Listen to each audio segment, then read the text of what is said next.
Welcome to the Note Nuggets podcast, where you can learn how to become the bank, build wealth, and accumulate streams of income perfect for your savings or IRAs. You'll hear from industry experts, seasoned veterans, and everyday investors.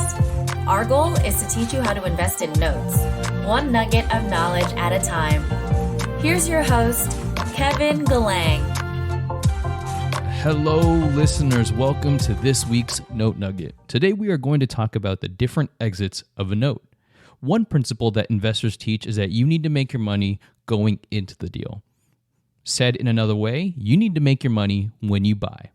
This means you need to know what your exit strategies are going to be. With note investing, especially mortgage notes, you have so many exits that you can use. Our guest today, Christopher Sevigny, gives us a quick breakdown of how you can exit through a note. Christopher Sevigny is a real estate professional with more than 20 years of experience and has developed over $750 million worth in real estate.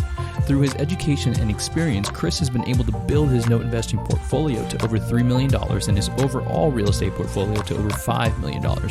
As the son of a lifelong educator, Chris now shares his knowledge of first position performing and non-performing notes to his peers.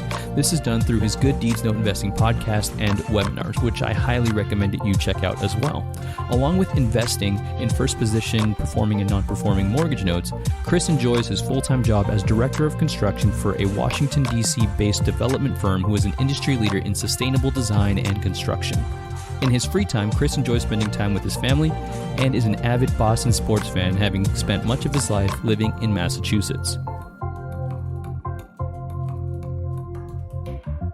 And exit strategies are huge in the note industry, and that's what I love about it is there's so many ways that you can kind of cover your behind, if you will. Whereas, let's say if you were just buy and holding, you either buy and hold, or you rotate tenants, or you sell it. Yep.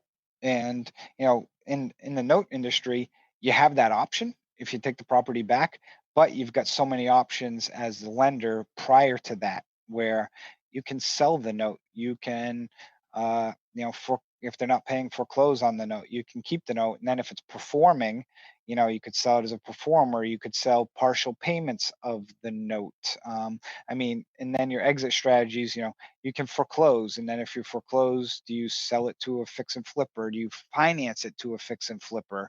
Do you keep it and fix and flip it? Or, do the same thing with a buy and hold investor? Do you allow the seller to short sale it? Like my calculator has like 10 exit strategies on it. But like you said, if you're a fix and flipper, your options are, I got to either get this damn thing sold or, I got to refinance it because I'm probably got hard money out on this thing that I got to try and refinance it and put a renter in there. But you're really short on your options. And the markets play such a critical role in that.